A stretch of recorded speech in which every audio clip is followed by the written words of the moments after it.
Vocês viram que bom agora, que presente, né? Que nós tivemos agora. Voltou a época do púlpito, né? A Socorro estava lembrando que nos tempos antigos, quando aqui era o auditório, sabe?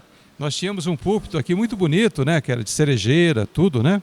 Eu pelo menos achava aquele púlpito muito bonito, né? E agora voltou, presente do nosso irmão, né? Isso. Ah, exato. Pode desligar. Vamos desligar. Então hoje nós estamos...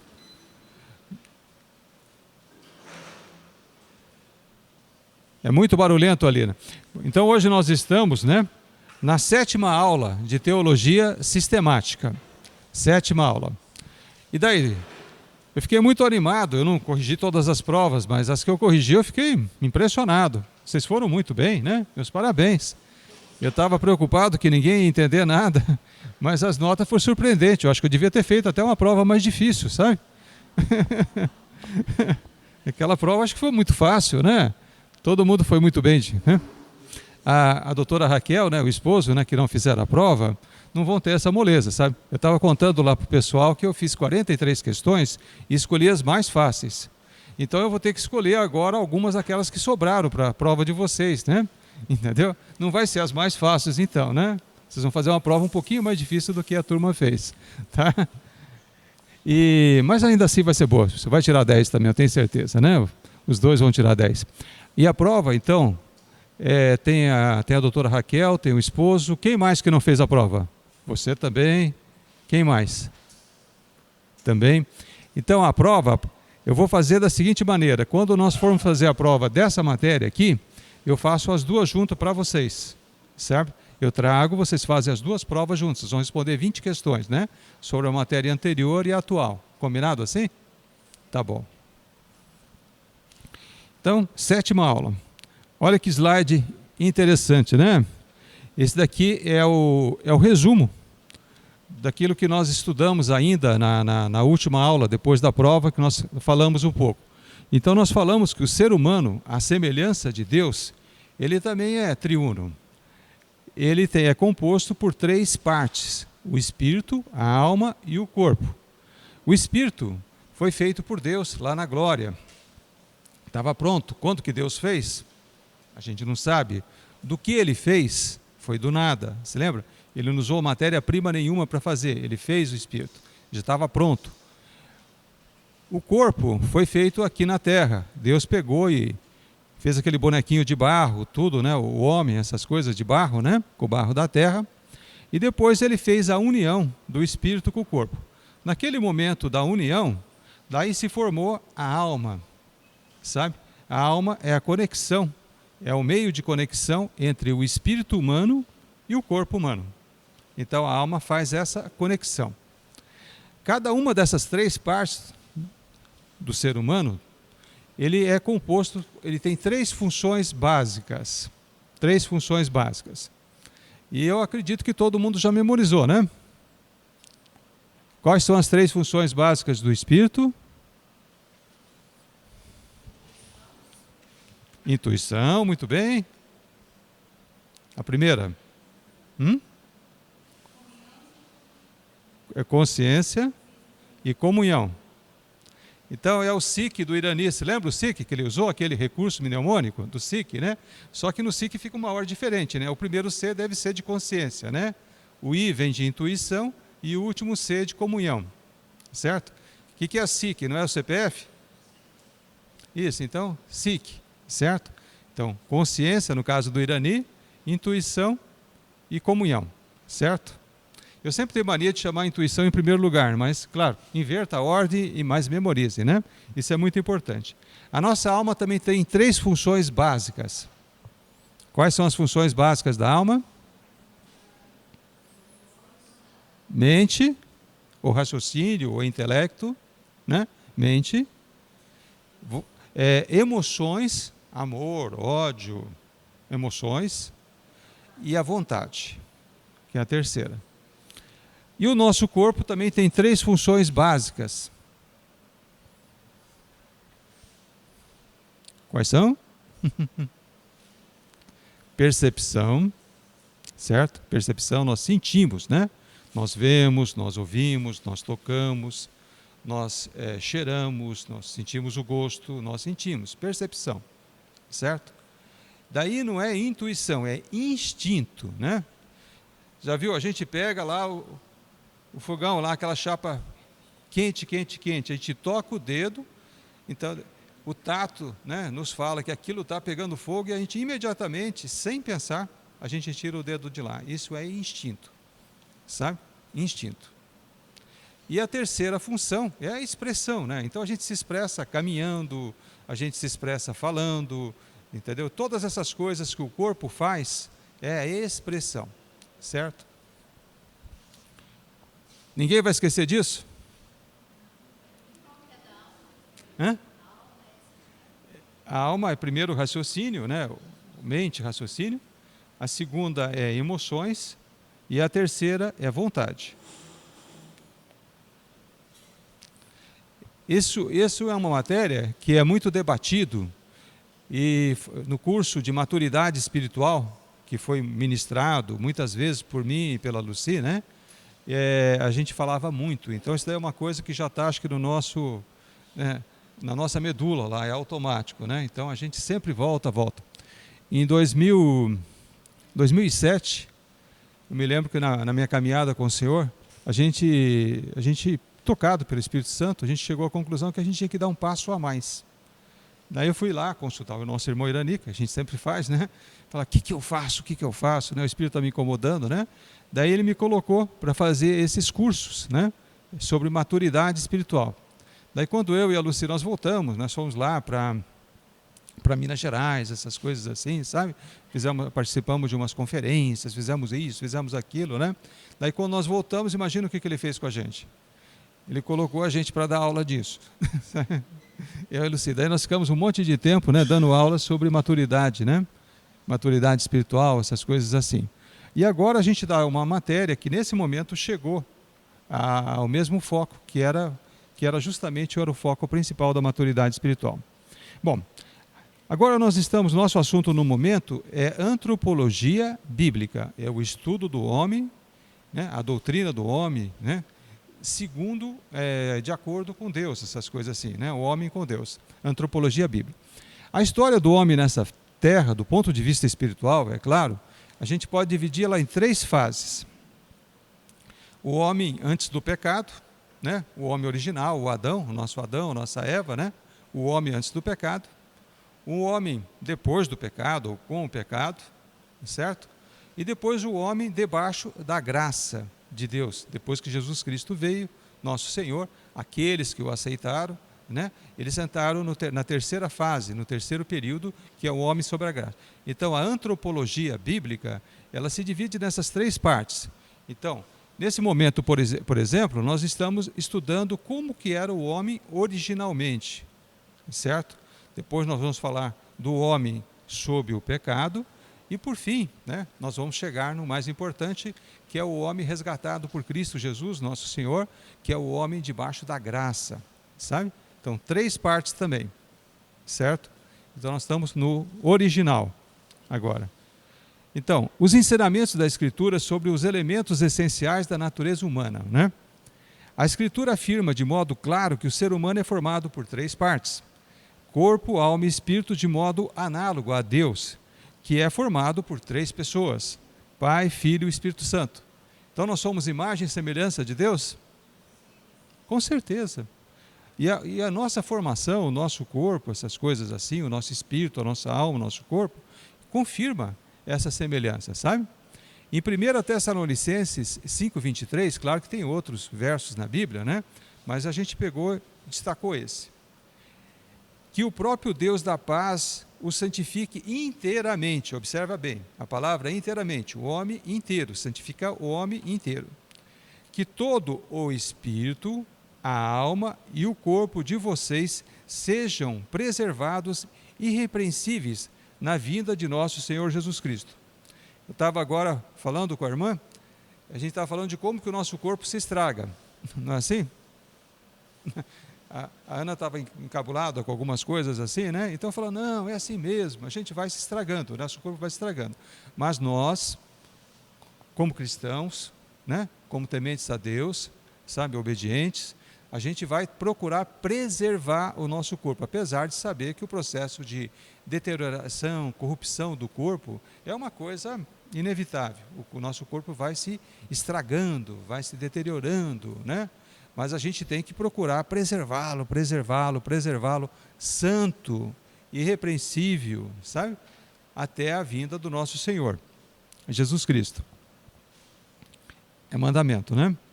Então, relação mútua do corpo, alma e espírito, né? A exata relação dos componentes do ser humano é polêmica. Como que interage, né? Como que há essa interação, é polêmica. Várias teorias tentam explicar como se dá essa interação. Então, nós vamos falar sobre essas teorias agora. A primeira teoria é a teoria monista. É a teoria daqueles que não creem em Deus, sabe? Para os monistas, mono é um, não é isso? Então eles creem, os monistas, creem os ateus, que existe uma coisa só, que é a matéria.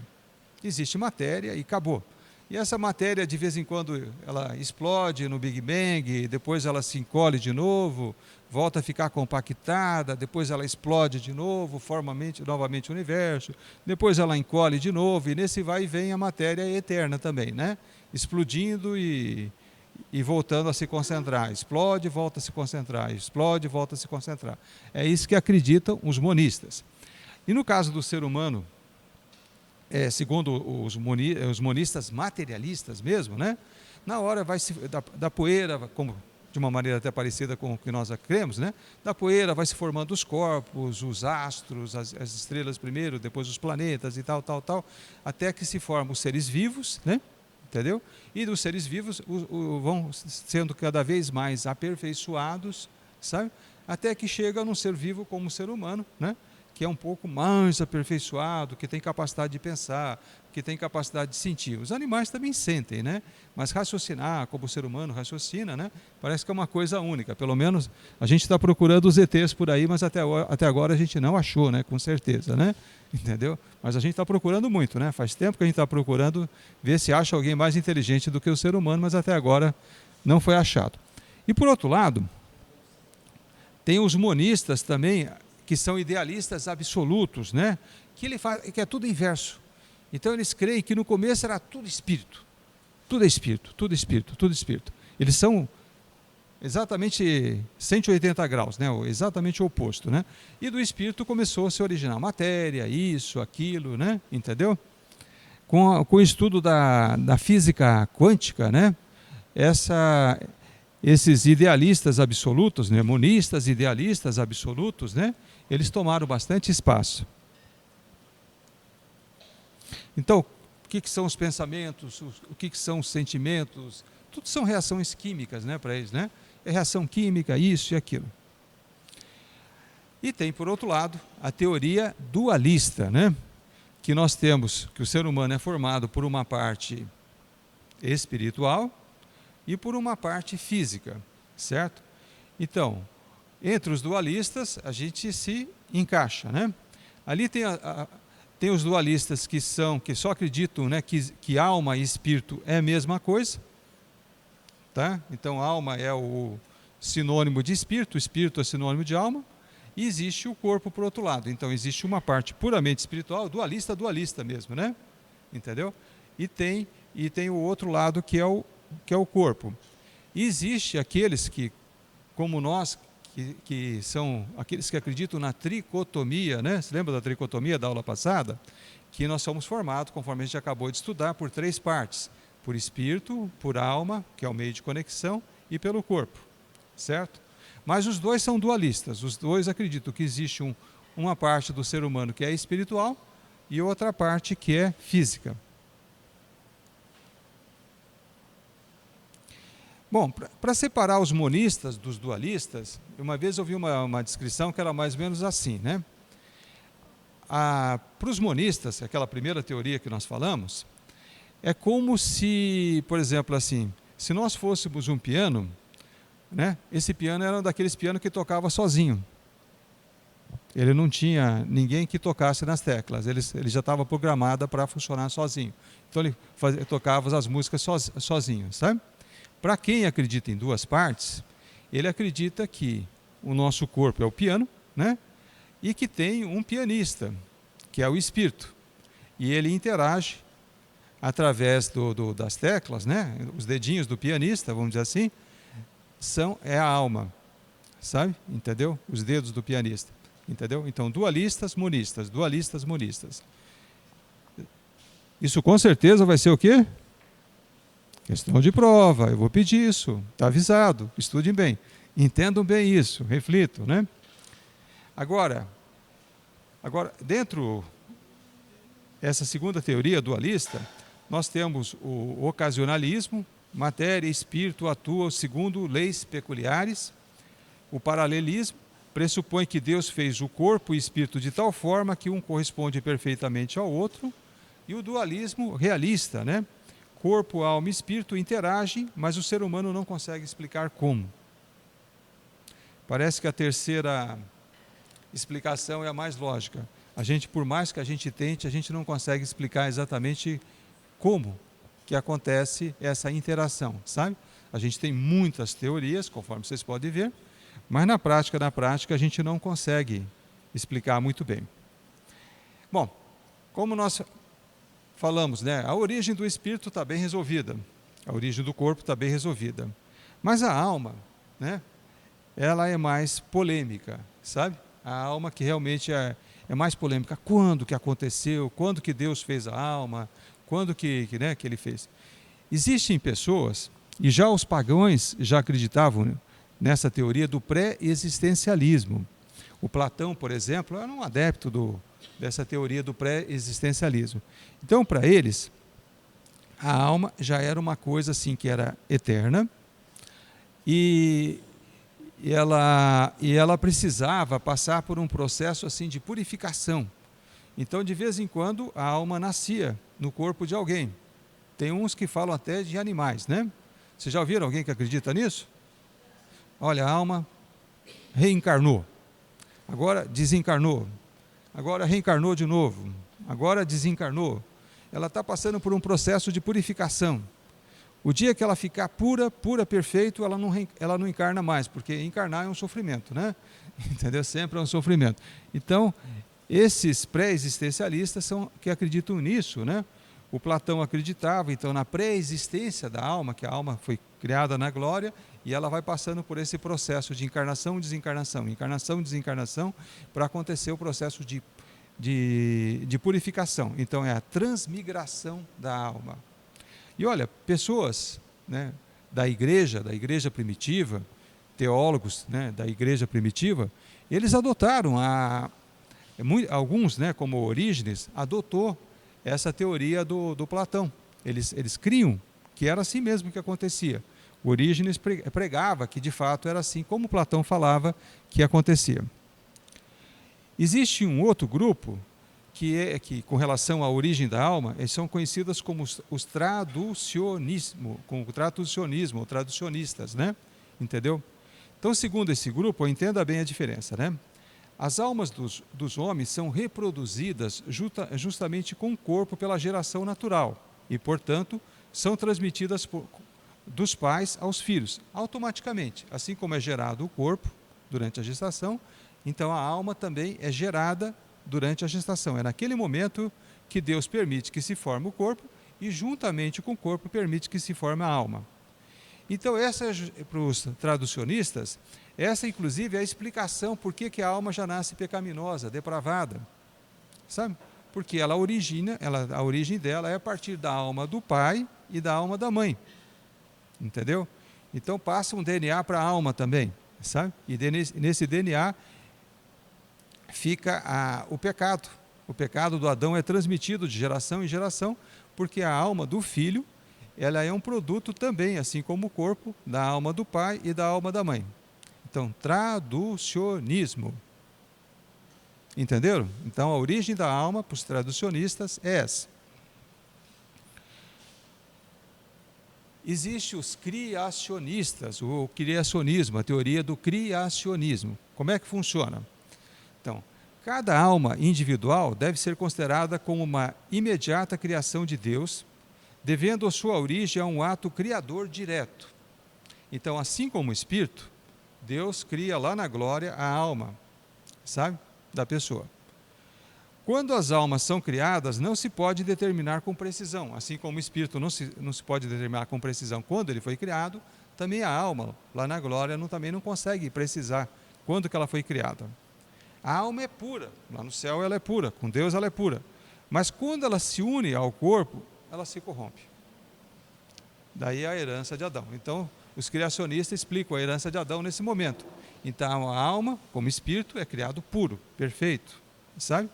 Mas naquele momento que a criança é gerada, que o corpo está sendo formado e que a alma é inserida, né, no corpo do nenenzinho que está sendo formado, né, então ela se corrompe porque ela entrou em contato com a matéria corrompida que estava no corpo.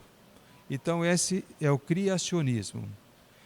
E essas duas teorias são muito importantes porque nós temos, né, entre os reformadores, pessoas assim muito respeitadas que criam tanto numa como na outra, sabe? Então o Lutero, por exemplo, era um traducionista. Essa palavra eu me enrolo muito com ela. Mas Lutero era um traducionista. E Calvino, ele era um criacionista. Certo? Então, se você for estudar o Lutero a fundo, você vai chegar à conclusão que para o Lutero, a origem da alma era daquela maneira que os traducionistas explicam, né? E para Calvino, a origem da alma era como os criacionistas explicam. O nosso autor, o Luiz Berkoff, a origem dele é um teólogo presbiteriano, calvinista. Então imagina qual que foi a teoria que ele escolheu como verdadeira. Foi do criacionismo. Foi do criacionismo, né? Mas não quer dizer que essa seja. A gente, na verdade, eu não vou perguntar para vocês qual que é a teoria que está certa. Certo? Essa questão não vou perguntar porque a gente não tem certeza qual das duas estão certas, ou talvez as duas estejam erradas, sabe? Talvez seja até de um outro jeito que Deus fez, na verdade, né? Entendeu? Mas a gente vai perguntar a vocês com certeza a respeito dessas duas teorias, que elas são muito importantes, tá? Mas não vai ser qual que é a certa. Então, agora eu vou entrar nesse capítulo. O homem como a imagem de Deus. Conceitos históricos da imagem de Deus no homem. Então, de acordo com a Escritura, o homem foi criado à imagem de Deus e, portanto, tem relação com Deus, né? Daí a imagem de Deus no homem só pode ser uma certa receptividade para o divino, uma capacidade de responder ao ideal divino e de crescer rumo à semelhança de Deus. O homem, naturalmente, ele tem essa sede de Deus, essa receptividade, né? Essa aspiração. Né? Mesmo os ateus, eles têm que se esforçar muito para ser ateu, sabe? Porque dentro de nós existe isso, né? E eles falam, os ateus inclusive, falam, isso é coisa de gente atrasada, se deixa levar por isso, por esse tipo de instinto, né? Entendeu? Mas nós temos dentro da gente, tem uma coisa que fala que Deus existe, nós queremos ficar perto de Deus, nós queremos Deus, né? Até como tem a música, né, que fala, né, eu quero é Deus e tal, né? Todo mundo tem essa vontade, né, essa ligação com Deus, né? Isso acontece por quê? Porque nós somos parecidos com Ele. Nós somos imagem e semelhança dEle. Nós nos identificamos com Ele. Certo? Diz que uma vez foi feito um estudo para uma pessoa escolher assim, eles colocavam uma série de fotos, né? E colocava assim com qual pessoa que aquele homem queria casar. E o inverso, né? Uma série de fotos e com qual homem que aquela mulher queria casar. Se ela pudesse escolher dentro daquelas fotos, quem que ela escolheria que seria um possível candidato, né, para casar com ele ou com ela, né? Tanto num caso como outro, o que eles fizeram? Eles fizeram um trabalho no computador e colocaram, por exemplo, no caso dos homens, né, colocaram fotografias de várias mulheres diferentes, essas coisas assim, sabe? Mas colocaram uma foto misturada, que era a foto dele mesmo transformada no outro sexo. Entendeu? Por exemplo, o homem, fizeram uma transformação, né, pelo computador e colocaram como se ele fosse uma mulher, aquele homem, né, o próprio. E a mulher fizeram a mesma coisa, fizeram um trabalho que transformaram aquela mulher num homem, certo? Um trabalho pelo computador, uma transformação. Você sabe que dá para fazer isso, né? O computador consegue facilmente fazer isso, né? Imagina qual foto que foi escolhida? A dele mesmo, ou dela mesmo, entendeu? A foto que a pessoa mais se identificou, que fala, não, esse daqui eu acho que me dava bem, né? A mulher falava, com esse rapaz aqui, ele está me parecendo familiar, muito simpático e tal, né? Eu acho que eu poderia até começar a ter um relacionamento com ele, né? Eu queria conhecer ele melhor, né? E o vice-versa também, foi a mesma coisa, sabe? Qual a pessoa que ela queria se relacionar com aquele, né? Com aquela, entre aspas, né? Que na verdade era ele mesmo transformado pelo computador, sabe? Isso. Por que a gente quer tanto Deus?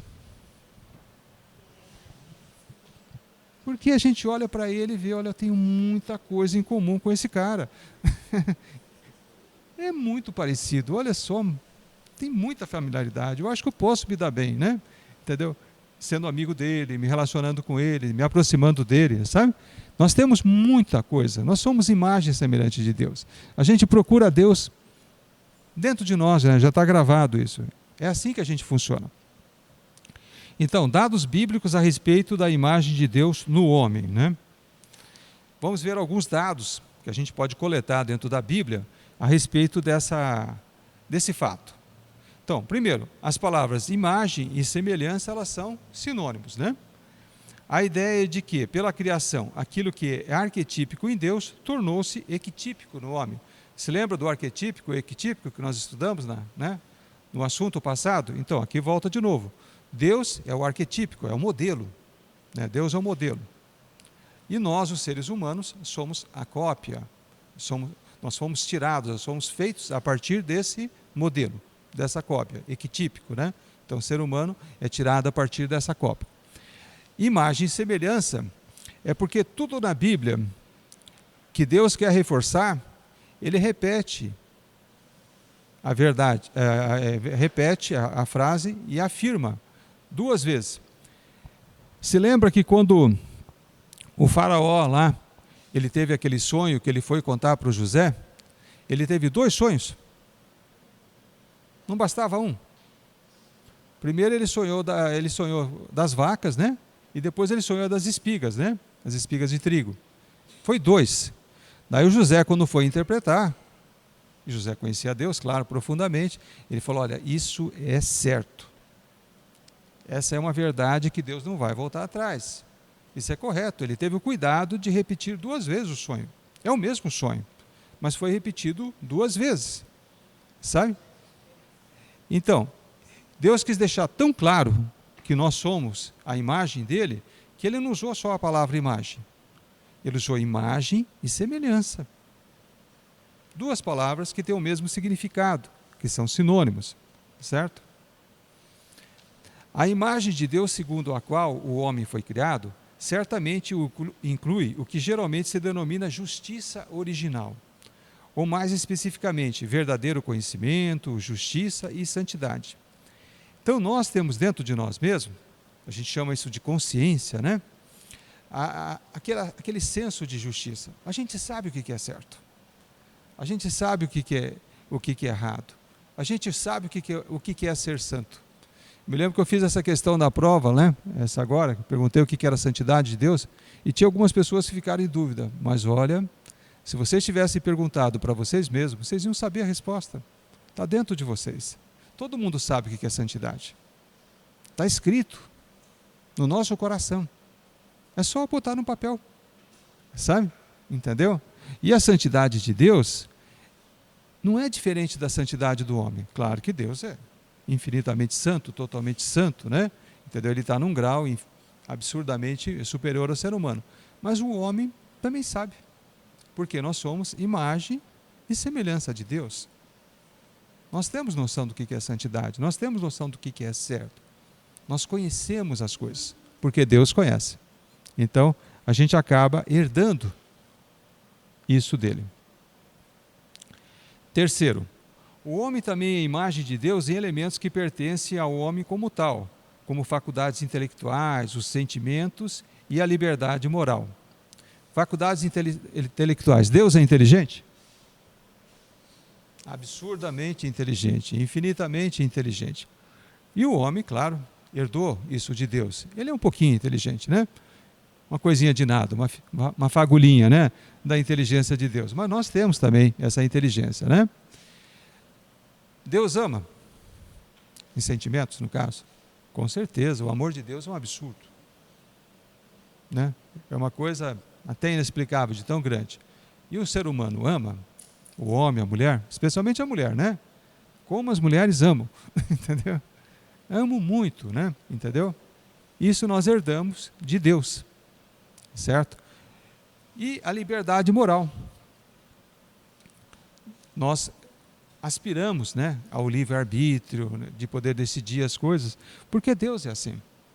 Nós herdamos isso também dele.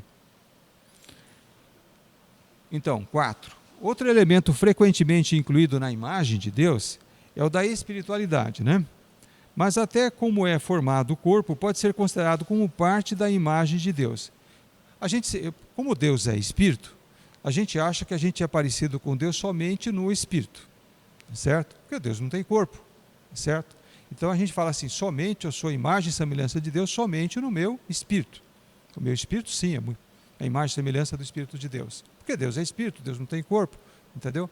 Mas até como o corpo foi formado, se você for analisar direitinho, ele tem elementos que pode dizer que foi copiado de Deus. Não foi formado por acaso, nem o nosso corpo, sabe? O corpo também é a imagem de Deus, sabe? É tão perfeito, né? Que a gente que estuda medicina, essas coisas, a gente fica admirado.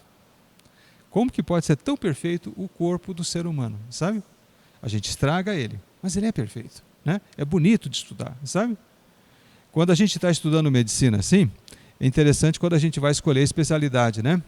Então a gente começa a estudar uma coisa, a gente fica tão apaixonado, fala, eu vou ser isso, né? Por exemplo, a gente vai estudar lá pneumologia, né? Entendeu? A gente gosta tanto de pneumologia, fala, você é pneumologista, né? Daí vai estudar reumatologia, agora eu quero ser reumatologista, né? Depois vai estudar oftalmologia, nossa, como que o olho é bonito, perfeito, quero ser oftalmologista. Otorrino, a mesma coisa, e vai indo. Cada disciplina a gente muda de especialidade, né? Entendeu? Porque tudo é bonito, tudo é bem feito, tudo é bem acabado. Porque Deus fez assim. O corpo é bem feito. O corpo também é imagem e semelhança de Deus. 5º, é mais um elemento da imagem de Deus, é imortalidade. Embora o homem viva num corpo mortal, psicologicamente, ele age como imortal. O meu cunhado, o irmão da Lucy, é um daqueles que gostam de horóscopo, faz previsões, né? Faz mapa astral, essas coisas assim todas, né? Mas só que ele não gosta muito quando a gente fala que a gente vai passar, né? Meu cunhado vive como se nunca fosse morrer. Tudo que ele faz como se fosse viver eternamente já nesse mundo, já agora, né? Entendeu?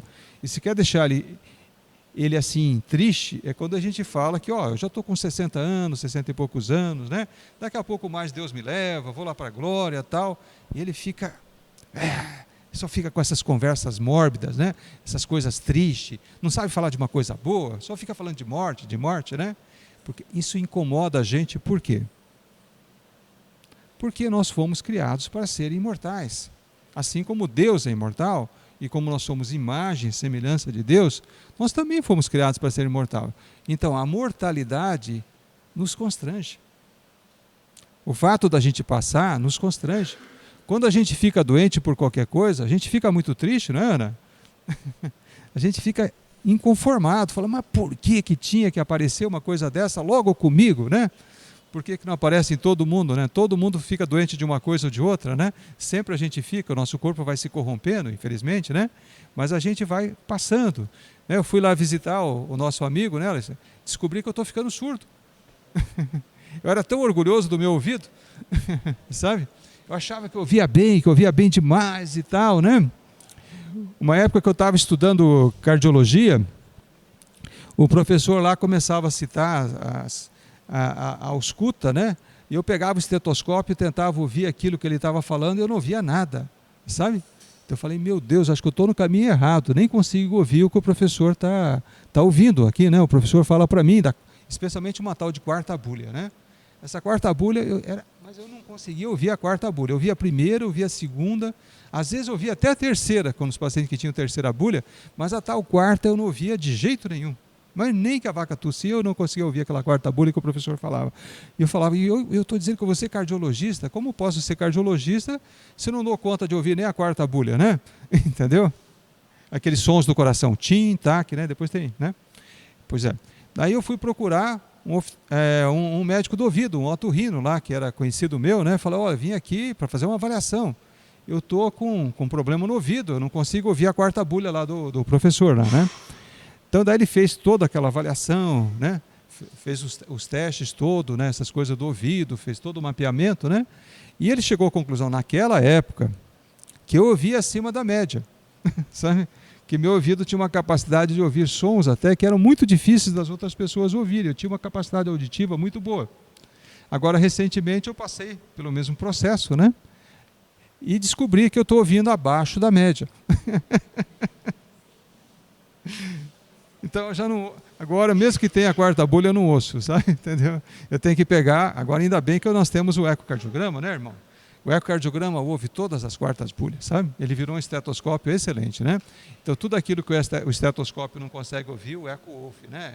Então, eu falo, tá aqui ela, olha só, disfunção diastólica e tal, né? Então, eu consigo ouvir as quartas bulhas agora sem precisar ouvir no ouvido, né? Entendeu? Então, ficou mais fácil, né? A medicina vai sofisticando. Se eu tenho dinheiro, eu compro um eco, acabou. Não preciso nem de comprar estetoscópio. Já mudou, né? É a evolução. Então, sexta, imagem e semelhança de Deus.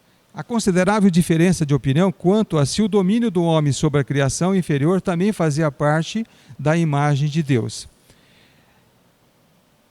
Governar é coisa de Deus? Com certeza. Por que a gente nasce com essa vontade, com essa sanha de governar? Todo mundo quer ser presidente, né? Todo mundo quer governar, todo mundo quer mandar, sabe? Todo mundo quer, se eu tivesse no lugar dele, eu fazia isso. Eu vejo quando uma pessoa tem mais dinheiro, sempre tem alguém, né, que sabe que vai fazer melhor do que aquele milionário está fazendo com o dinheiro dele. Vocês já viram isso? Falar, o fulano tem milhões, se eu tivesse no lugar dele, eu catava aquele dinheiro, eu fazia isso, eu fazia aquilo, eu fazia não sei o que mais, né? O problema é que ele não tem o dinheiro, né? Quem tem é o outro. Que segundo ele está administrando mal o dinheiro, sabe? Podia administrar melhor, né? Aquele dinheiro todo que ele tem, sabe? Se ele tivesse no lugar, ele saberia uma maneira melhor de administrar tudo aquilo, né? Então essa sanha administrativa que nós temos, vem de Deus. Porque Deus é administrador, Deus administra tudo, Deus cuida de tudo. Deus sabe quantos fios de cabelo a gente tem na cabeça, até quantos que a gente perde, né? Entendeu? Sabe as folhas, né, das plantas, ele conhece tudo, ele administra tudo, ele consegue saber todos os detalhes de todo mundo, em todo o tempo, aqueles que já passaram, aqueles que estão acontecendo agora, aqueles que vão acontecer no futuro, né? Então Deus é um administrador por excelência, certo? E nós herdamos de Deus a imagem e semelhança dele, né? Quer dizer, essa tendência para ser administradores. Então, a condição original do homem como imagem de Deus. Você lembra? Nós estamos estudando o homem original. Antropologia bíblica do homem original, do homem primeiro. Então, é muito estreita a conexão existente entre a imagem de Deus e o estado original do homem. Certo? Essa imagem de Deus, realmente, ela foi forte, foi muito perfeita, né? Foi no homem original, no Adão antes do pecado. Certo? Então, segundo o conceito protestante, aí se mistura tudo, né? Os calvinistas, os luteranos, né? O homem foi criado num estado de relativa perfeição, um estado de justiça e santidade. Ele estava destinado a alcançar um grau mais elevado de perfeição pela obediência. Como uma criança, o homem era perfeito em suas partes, não porém em grau. Uma criança, ela nasce perfeita. Ela tem tudo que o adulto tem, né? Uma criança perfeita, claro, uma criança que não nasce com defeito. Ela nasce todo perfeito, todo lugar, 2 mãos, 2 pés, cabeça, tal, tudo direitinho, né? Os ouvidos, tudo tem. Só não está desenvolvido ainda. ela precisa passar um certo tempo, um processo de crescimento para desenvolver. O homem primitivo, o homem primeiro, o Adão, ele nasceu assim.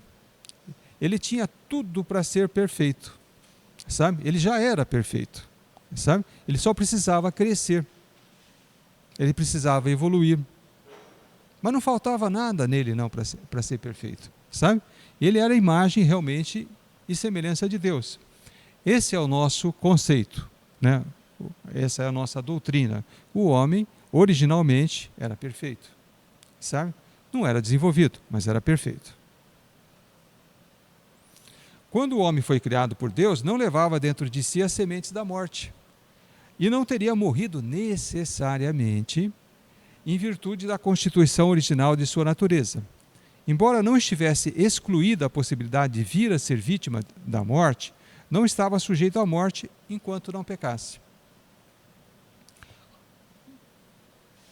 O homem podia naquele tempo viver pela lei? Podia. Qual que era a lei?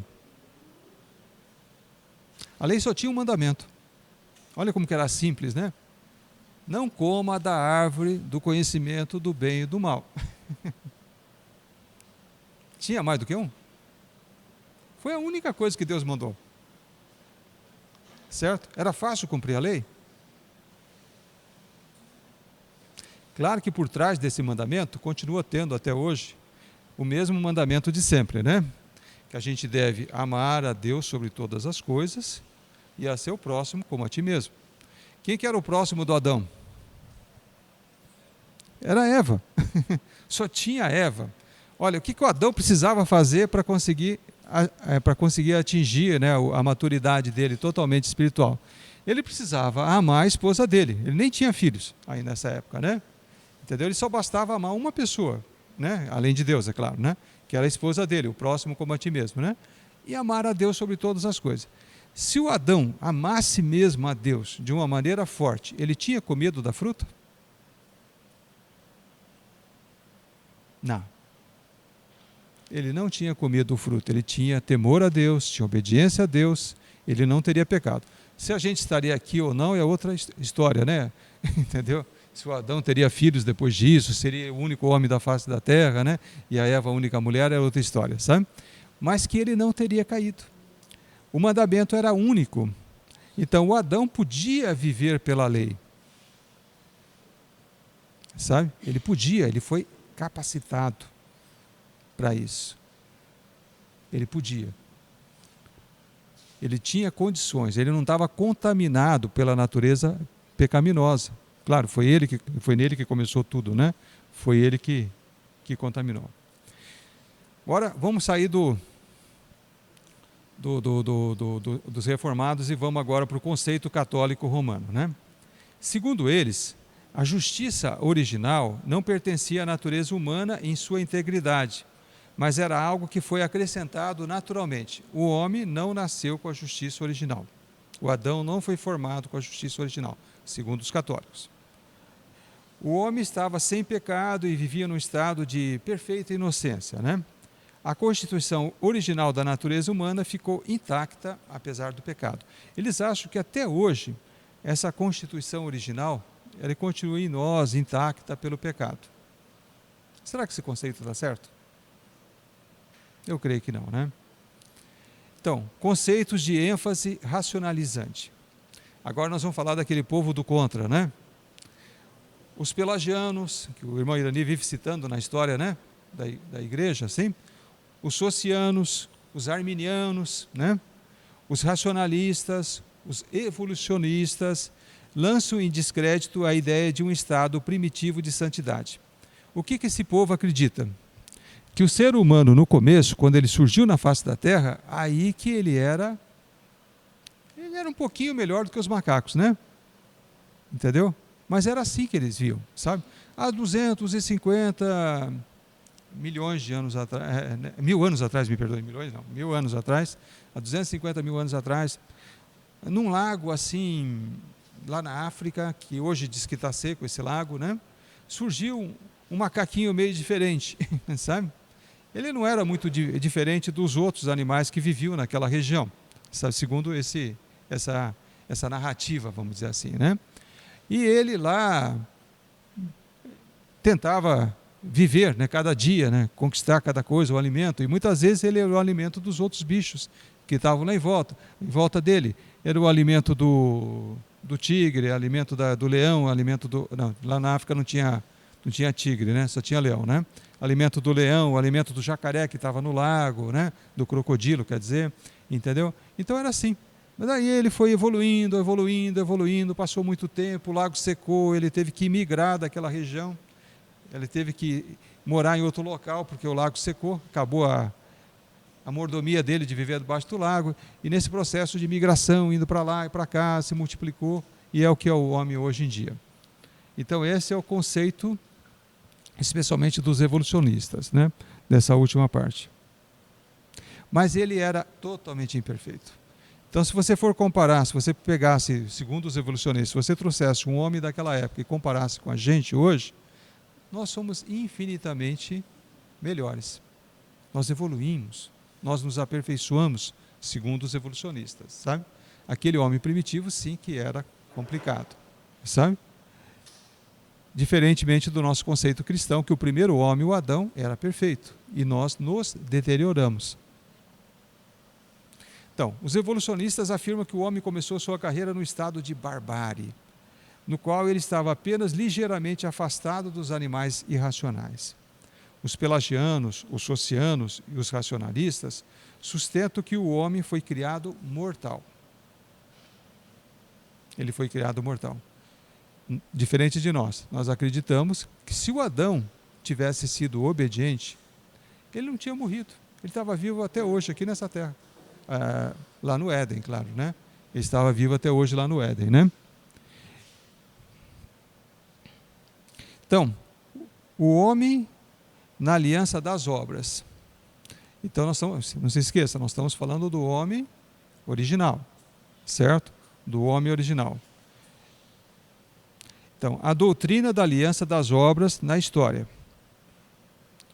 Então, a história da doutrina da aliança das obras é relativamente curta. Os elementos que a envolve são o mandamento probatório, um mandamento para provar, né, probatório, que provasse, né, a liberdade de escolha, livre-arbítrio, né, e a possibilidade do pecado e da morte. Só essas três coisas. Era sobre isso que pesava esse acordo com Adão, né? Então, Adão mantinha com Deus uma aliança, um testamento, um pacto, né? Está escrito na Bíblia que ele tinha uma aliança com Deus? Que o Adão tinha uma aliança com Deus?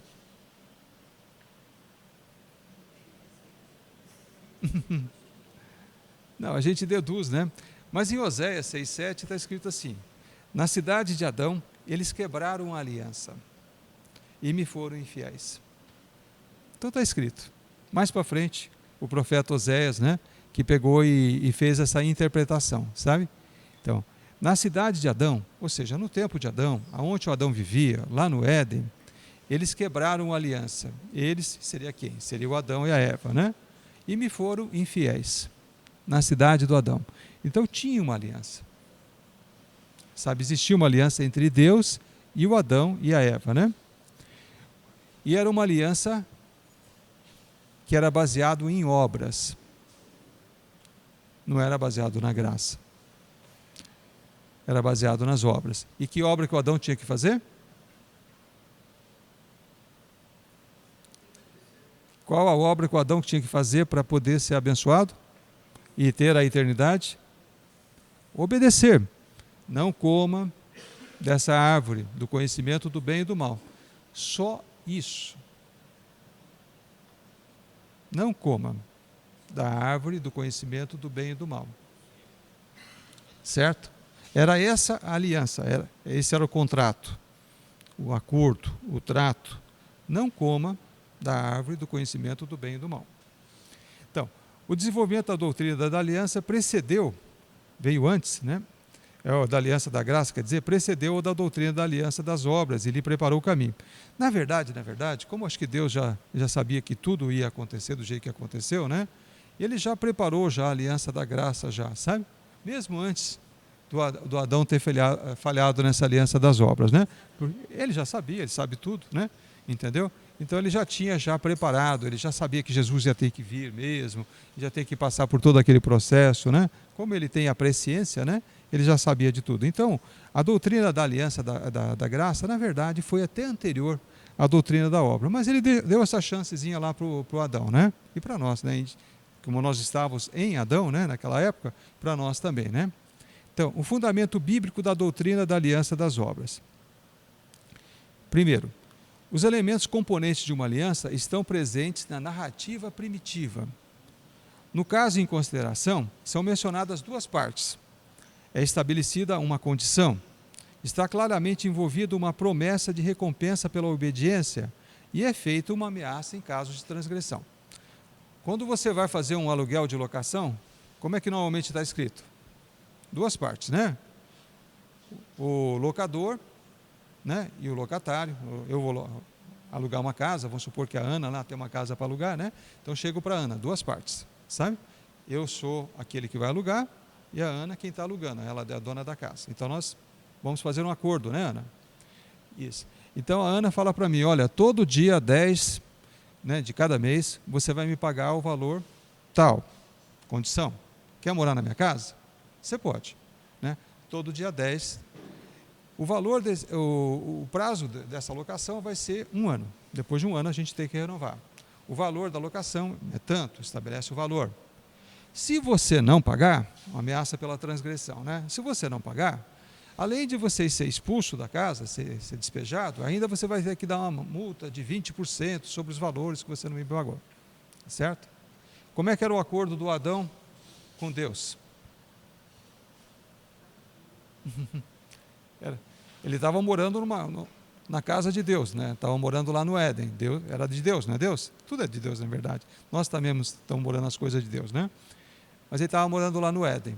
Daí Deus falou assim para ele, olha Adão, tudo bem, direitinho, pode morar na minha casa, né? A única coisa, o pagamento dele, a única coisa que você tem que fazer é que você não vai comer da árvore do conhecimento do bem e do mal. Só isso. Se você comer, certamente você vai morrer. Pena da transgressão. É um acordo? É um acordo. Tinha esse acordo, existia esse acordo. Está implícito na palavra. Então, houve uma promessa de vida eterna. Não há registro explícito dessa promessa, mas ela está claramente implícita na alternativa da morte, como resultado da desobediência. Tem-se objetado que seria a continuação da vida natural de Adão, e não a morte eterna bíblica, certo? Entendeu? Naquele momento não está prometido que ele teria a vida eterna, estava prometido que ele morreria. Sabe? Se ele descumprisse a promessa, se ele fizesse a transgressão, não estava dito que ele ia ter a vida eterna naquele momento, mas estava dito que ele morreria se ele fosse transgressor, se ele comesse daquele fruto.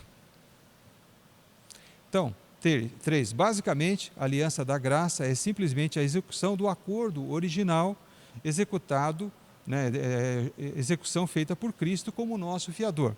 Como nós não pagamos a conta, né, para poder morar lá no Éden, né, então o nosso fiador teve que vir pagar em nosso lugar, certo? E essa já é a aliança da graça.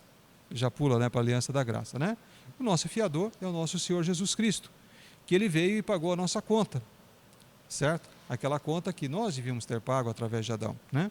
Então Cristo veio fazer o que Adão não conseguiu fazer, e o fez em virtude do acordo pactual. Então, Cristo cumpriu por nós aquele pacto original que Deus tinha feito com Adão e com a Eva. Entendeu? Cumpriu a lei. Só que é claro que quando Cristo veio, a lei era bem mais cumprida, né? Não está escrito lá na palavra de Deus, eu nem sei exatamente quais são, mas são acho que é mais de 670 mandamentos, né? Tem muita gente que acha que mandamentos são só os 10 lá, né? Então os 10 mandamentos que Moisés trouxe lá da montanha, tal, é só isso, você cumprir esses 10 aqui, você está garantido, essa é a lei, né? Não, é bem mais comprido. Eu nem sei exatamente o número, mas eu acho que é 670 ou mais, né? Sabe? Mas é impossível. E se a gente deixar de cumprir um só mandamento, é como se tivesse descumprido todos, né? Então, Cristo se colocou sobre a lei para poder redimir os que estavam sob a lei e já não estavam em condições de obter a vida mediante o seu próprio cumprimento da lei. Quando Cristo veio ao mundo, o ser humano já estava tão degradado, tão corrompido pelo pecado, pela natureza pecaminosa, que ele não teria condição nenhuma de cumprir mais o mandamento. Se a gente voltasse lá para o paraíso, né, e fosse colocado lá no Éden, lá, nas mesmas condições do Adão, mesmo a gente sabendo tudo que a gente sabe hoje, eu acho que com 2, 3 dias a gente já estava comendo o fruto de novo, mesmo que fosse só um mandamento. A nossa natureza já estava corrompida, o Adão estava direitinho, sabe? Ele não tinha sido corrompido a natureza dele ainda, mas nós já estamos tão corrompidos que a gente ia desobedecer em 3 tempos. A gente não sabe tudo que é pecado, o Espírito Santo não nos avisa, em vez em quando a gente não peca mesmo assim. A nossa natureza é muito corrompida. O pecado os corrompeu. Então, hoje existem 2 caminhos que podem nos levar à vida, claro. O primeiro é impossível ao homem, é o caminho da lei, só Jesus, né? Que como homem conseguiu cumprir isso, o caminho da lei, né? E o segundo...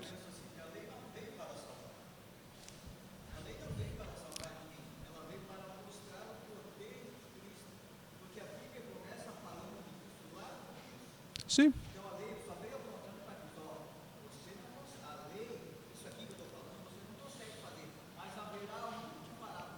Exato. Mesmo quando era fácil de cumprir a lei, como era na época do Adão, ainda assim o homem não conseguiu cumprir. Entendeu? Então Deus sempre soube que o homem não ia cumprir a lei. Nem o Adão e nem ninguém, né? Entendeu? Não é porque ela é mais complexa hoje que a gente não vai conseguir cumprir, né? Desde o começo, é a natureza humana que já... Eu creio que tudo isso foi plano de Deus, né? Bom, o segundo caminho, como nós conhecemos bem, é o caminho da fé, o caminho da graça, é o caminho de Jesus Cristo, nós aceitarmos o convite de Jesus, sermos um com Ele, né? E podemos trilhar em direção ao nosso propósito, né? Através de Jesus. Então, o paralelo 4, né? O paralelo entre Adão e Cristo, né? De acordo com Paulo, o elemento essencial da justificação consiste nisso, que a justiça de Cristo nos é imputada, sem qualquer obra pessoal da nossa parte para merecê-la.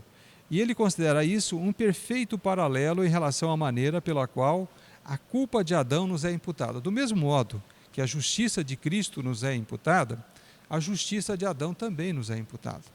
Da mesma maneira, do mesmo modo, né? Então, como nós somos, antes de nos convertermos pelo menos, né? Nós éramos um em Adão, né? Nós fazíamos parte de Adão, então a injustiça dele foi nos imputada, o pecado dele foi nos imputado. E, de modo paralelo, quando nós morremos em Adão e passamos a ser um com Cristo, então a justiça de Cristo acaba nos sendo imputada. Então, continuando os elementos da aliança das obras, né? As partes contratantes, relação natural. Apesar da infinita distância entre Deus e o homem excluir uma vida de comunhão, o homem foi criado justamente para a comunhão. Quando Deus criou o homem, o alvo dele era ter comunhão com o homem, né? E a possibilidade disso foi dada em sua criação à imagem de Deus. De novo volta à imagem e semelhança. Por isso Adão foi o pai da raça humana. E a relação pactual. Deus condescendeu em se baixar, sabe? Deus baixou, sabe? Em se baixar ao nível do homem, revelar-se como amigo e habilitar o homem a melhorar sua condição no caminho da obediência. Depois que nós estamos debaixo da aliança da graça, que nós estamos, a partir de Jesus, né? É importante a gente ser obediente ou não precisa mais? Jesus já fez, não preciso fazer, estou na graça, né? Teve das vezes que eu fui lá na videira, que foi conosco um certo irmão, que já não está nem congregando com nós mais, né? Mas esse irmão, ele viu uma pregação do pastor Aloysio, né, que falava sobre a graça, e saiu todo eufórico. Falou, eu posso fazer tudo, sabe, agora porque eu estou na graça, eu faço o que for, é só requisitar a graça de Jesus que está tudo resolvido, sabe? Eu volto de novo, volto a ter intimidade, tal. Ou seja, ele podia arrumar uma outra mulher, podia dar calote em quem quisesse, podia fazer o que fosse. Ele estava na graça, sabe? Isso é verdade? O que nos impele a ser obediente a Deus? É o amor que a gente devia ter por Ele, assim como Adão devia ter. Então é a mesma coisa.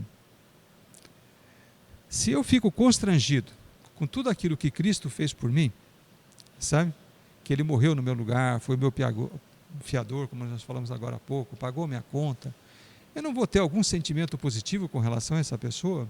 Não vou ter um certo grau de amor? E como que eu posso desagradar a Cristo continuando sendo desobediente?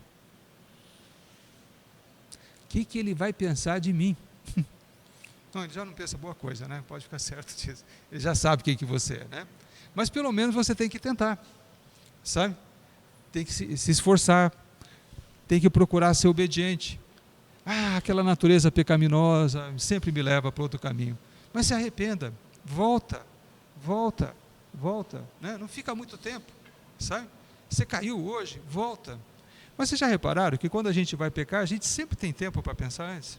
Pelo menos comigo é assim, né? Eu consigo planejar o pecado, né? Entendeu? Primeiro vem na minha alma, eu podia fazer isso, podia fazer aquilo. Não, Deus não gosta, né? Entendeu? Mas ninguém vai saber, tal, né? É só uma vez, né? Vamos fazer desse jeito, vai dar certo, né? Deus perdoa depois. Eu só pedir perdão, Ele vai me perdoar mesmo, eu sei que Ele vai me perdoar, né? A gente planeja o pecado, sabe? Então o pecado não acontece assim por instinto, sabe? Que nem a chapa quente, né? Não é automático, sabe? É planejado, ele é pensado, é racionalizado, é calculado, sabe? E depois a gente faz. Todo pecado é assim, sabe? Então nesse momento, a gente pode ter sempre a escolha do Adão. A gente pode escolher ser obediente ou desobediente. A gente pode escolher, eu amo ao meu Senhor. Não vou deixar que o sacrifício dele seja à toa, sabe? Que os demônios fiquem rindo na cara de Jesus, né? Falando, tá vendo? Você morreu por aquele cara lá, olha o que ele está fazendo agora, sabe? Não vamos deixar ele ser mal visto. Vamos respeitar. Então, a promessa da aliança. A grande promessa dada na aliança das obras foi a promessa da vida eterna. Adão foi criado num estado de santidade positiva e também era imortal, no sentido de que não estava sujeito à lei da morte. Mas ele ainda não fora elevado acima da possibilidade de errar, pecar e morrer. Você lembra? O Adão ele foi criado criança. Ele era uma criança espiritual, certo? E ele não tinha sido elevado a essa condição que ele não ia errar mais. E a coisa que eu me pergunto, será que quando a gente morrer e for para o céu, a gente vai ficar realmente desse jeito? A gente vai ser elevado a uma posição que a gente nunca mais vai errar? Nunca mais vai pecar? Ou lá no céu a gente vai poder continuar pecando? Por que o Lúcifer pecou? Ele está lá no céu. Ele não estava aqui na terra. Acho que mesmo lá no céu a gente pode pecar. Mas vai ser mais difícil. Porque a gente vai ter essa natureza pecaminosa, já vai ser livre da gente, né? Mas mesmo os anjos podem cometer pecado. Mesmo as pessoas que estão lá no céu, vendo toda a glória de Deus, vendo Deus face a face, ainda pode fazer alguma coisa errada, sabe? Então Deus acho que nunca vai tirar da gente essa possibilidade do livre-arbítrio, sabe? A gente sempre vai ter, por toda a eternidade. A gente não vai ter só a vida eterna.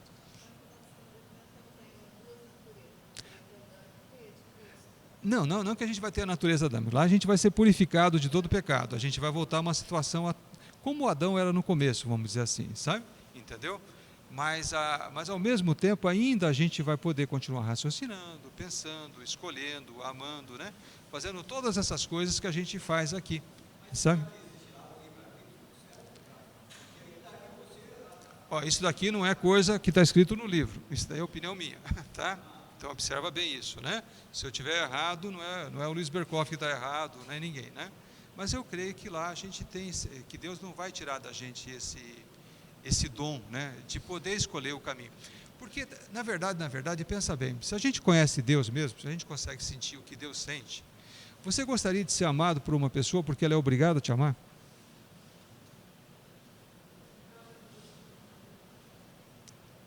Ou ela pode escolher te amar ou não? Não, a gente vai sempre poder escolher amar a Deus ou não. Deus não vai tirar isso. Eu, pelo menos, eu gostaria que a minha mulher, ela só me amasse porque ela não tivesse alternativa. Sabe? Ou ela me ama ou ela me ama. O coração dela está fechado, você não tem escolha. Entendeu? Eu gostaria que ela me amasse porque ela escolheu me amar. Ela podia ter outras alternativas, mas ela me escolheu, ela quis eu, e fui eu e tal. Então eu fico feliz da vida. Ó, podia ser outra pessoa, mas você me escolheu.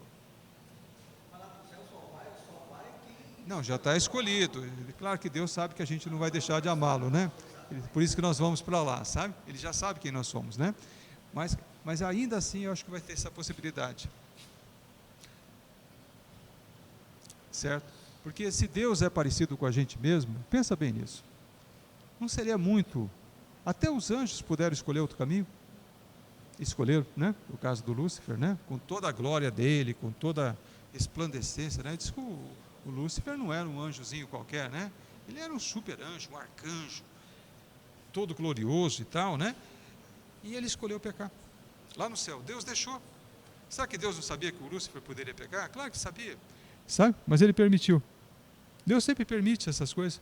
Mas não vão pecar não fique preocupado. Se a gente, conforme o nosso plano, nós vamos lá para o céu e vamos viver eternamente com o Senhor e nunca mais na vida a gente vai pecar e nem vai sentir vontade de pecar, sabe? Aquela vontade, aquela coisa ruim vai ficar aqui na terra mesmo, né? E nós vamos lá perfeitos para a glória e honra do Senhor, né? Então, o castigo anunciado pela aliança. Evidentemente, é a morte no sentido mais inclusivo da palavra, incluindo-se a morte física, a morte espiritual e a morte eterna, sabe? A morte espiritual entrou em cena no mesmo instante que Adão pecou, e a semente das outras mortes foram gradativas, né? Então, primeiro o homem morre espiritualmente, quando ele peca, né? Quando Adão pecou, primeira morte que aconteceu, a morte espiritual. E a morte espiritual foi o quê? Foi a separação de Deus e Adão. Ele já não conseguia ter mais aquela intimidade com o Senhor, ele ficou separado. O espírito morreu. Então, se para a gente se comunicar com Deus, o nosso espírito tem que estar vivo e ativo, sabe que o nosso canal de comunicação com Deus é através do nosso espírito.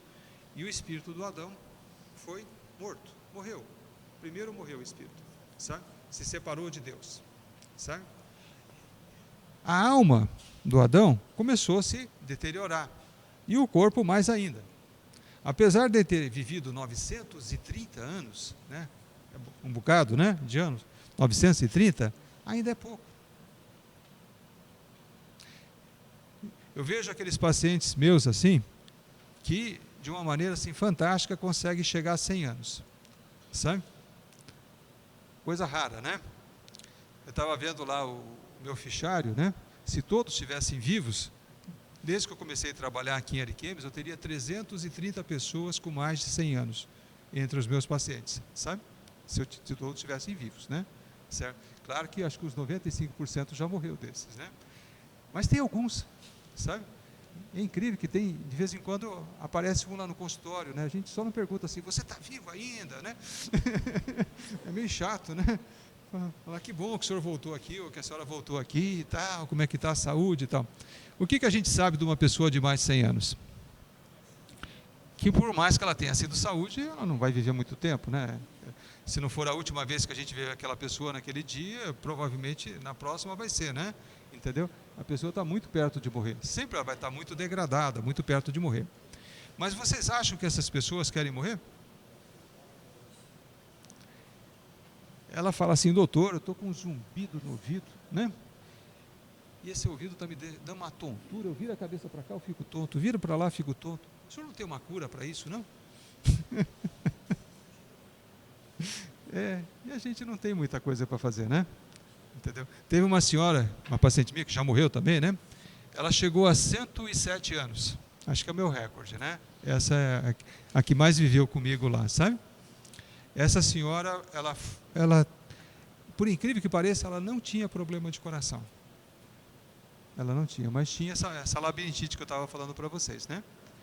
E a causa da morte dela foi que um dia ela resolveu lá, ela morava no lote, essas coisas, uma senhora bem simplesinha, né?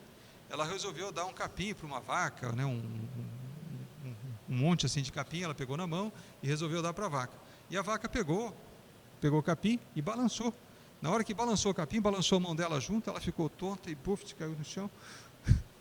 Verdade, isso é fato, é real, né? Quebrou a bacia, sabe? Eu estava viajando quando aconteceu esse incidente todo, né? Daí então eles cataram, comecei a fazer, né, com ela, que era minha paciente, né? Levaram correndo lá no hospital, não me encontraram. Mas foram avisada pelo médico plantonista que o que ela estava precisando é de um ortopedista, estava com a bacia quebrada, precisava de um ortopedista, né? O ortopedista muito corajoso, né? E como tinha outra alternativa, que a fratura era tão grave, tão complicada, né? Ele teve que operar a mulher de 107 anos. 107 anos. O ortopedista levou a mulher para a mesa para fazer cirurgia, sem risco cirúrgico, sabe? Levou, sabe? E estava tendo sangramento, né? A fratura, era uma coisa muito grave mesmo. E adivinha o que aconteceu na mesa de cirurgia? Ela morreu, sabe? Daí a filha dela, que sempre andava com ela, que me levava no consultório, que naquela época era filha caçula e já tinha uns 70 anos de idade, né? Entendeu? Caçula tinha 70 anos, ela me levava sempre a mãe no consultório, né? Então ela chegava assim para mim, ela ficou muito depressiva, né? A filha, né? Ela tinha um carinho imenso pela mãe, claro, né? Ela chegava para mim e falava: doutor, se o senhor estivesse aqui em Ariquemes, naquele dia que nós trouxemos no hospital, minha mãe não tinha morrido. Por que o senhor foi viajar? Por que o senhor estava viajando naquele dia? Por quê? Por quê? E a mulher ficou depressiva, a filha. Ela fez um tratamento longo de depressão, sabe? Porque ela não aceitava a morte da mãe. Com 107 anos. Então, nós, os seres humanos, aceitamos a morte? Não. A gente não aceita. É dom de Deus? Na verdade é, nós somos imagem e semelhança de Deus, se lembra, né? Então nós não aceitamos a morte. Mas a gente vai morrer, pode viver o tanto que for, pode ser 107, pode ser 930, pode ser o que for, mas um dia a gente vai, se Jesus não voltar antes, a gente vai passar por esse processo, né? Todo mundo que viveu antes da gente morreu, a gente não é melhor que ninguém, né? Isso. Então, a gente vai passar por esse processo, né? A semente da morte está dentro de nós, sabe? Então, a aliança das obras, assim como a aliança da graça, também tem os seus sacramentos, né? Nós vamos falar depois da outra aliança, nós vamos falar sobre os sacramentos da aliança da graça, mas esse daqui, a aliança das obras. Só que não é muito certo quais são os sacramentos dessa aliança, sabe? Então são citados 4 sacramentos, né? O primeiro seria a árvore da vida, o segundo, a árvore do conhecimento do bem e do mal, o terceiro, o paraíso, e o 4, o repouso semanal, o sabá, né? Mas esse daqui é muito polêmico entre os teólogos, né? Uns acreditam que é um, é outro, mas o consenso geral é que só tem um sacramento, na verdade, que é a árvore da vida, porque a árvore da vida representa ao nosso Senhor Jesus Cristo. Ela é o símbolo, a personificação do nosso Senhor Jesus Cristo. Então, ela é o sacramento dessa aliança, da aliança das obras. Então, a situação atual da aliança das obras. Então, a aliança das obras está em vigência ainda ou ela foi abrogada por ocasião da queda de Adão? Vocês viram que palavra bonita? Abrogada, né? Eu não sabia se era abrogada. Quando eu vi lá no Sberkoff, eu falei, vou deixar do jeito que está, né? Vou manter o abrogada mesmo aqui, né? Eu estava vendo você pregar ontem, né? Às vezes você dava uma enrolada com uma palavra, daí usava outra, né? Esperto esse menino, né? Slide fantástico aquele seu, né? Gostei, fiquei apaixonado, aquele slide super colorido, né? Muito bom, você está de parabéns, escolheu bem, né? Oi? Abrogada significa extinta. Ela não precisa mais ser usada. Aquilo que Deus fez, aquele acordo que Deus fez com Adão, aquele contrato, aquele pacto, não está valendo mais para a gente, né? Então aqui está perguntando, a aliança das obras está em vigência ainda ou foi abrogada por ocasião da queda de Adão? Então aqui a resposta, o direito de Deus à obediência e de suas criaturas não desaparece com a queda. Nós temos, né, o dever de obedecer a Deus da mesma maneira que o Adão devia ter obedecido, que a Eva devia ter obedecido. Isso nunca desaparece, sabe? Isso continua em nós, mesmo depois de Cristo, né, nos ter dado de presente essa nova aliança, que é a aliança da graça, ter morrido em nosso lugar, ser nosso fiador, né? Ainda assim nós devemos obediência a Deus. Isso nunca foi abrogado. O salário do pecado, ele continua sendo a morte. E sempre se requer obediência perfeita para alcançar a vida eterna. Mesmo quando a gente falha, não é porque foi abrogada esse mandamento da obediência. Nós continuamos na vigência dele. Nós temos que continuar obedecendo. Então, a aliança da graça cancelou a aliança das obras? De jeito nenhum. Sabe? A aliança da graça não pôs de lado e desconsiderou as obrigações da aliança das obras, mas sim que essas foram satisfeitas, né, pelo mediador, pelo nosso Senhor Jesus Cristo em nosso favor. Certo? Mas ela continua válida. Deus não mudou de ideia. Então, o homem no estado de pecado. Se lembra? Nós falamos que nossa antropologia bíblica, ela é dividida em três partes, né? Primeiro nós falamos o homem no seu estado original, que nós terminamos de falar agora. Agora nós vamos começar o homem no estado de pecado. E a terceira parte é o homem no estado da graça, né? A terceira e mais importante das partes. Como está todo mundo de olho no lanche, né? Já está chegando a hora, e são 9h53, eu vou dar uma chancezinha para vocês, sabe? Vou abrir mão de 7 minutos, sabe? Para que vocês possam lanchar, né? Então, todo mundo de pé, vamos orar?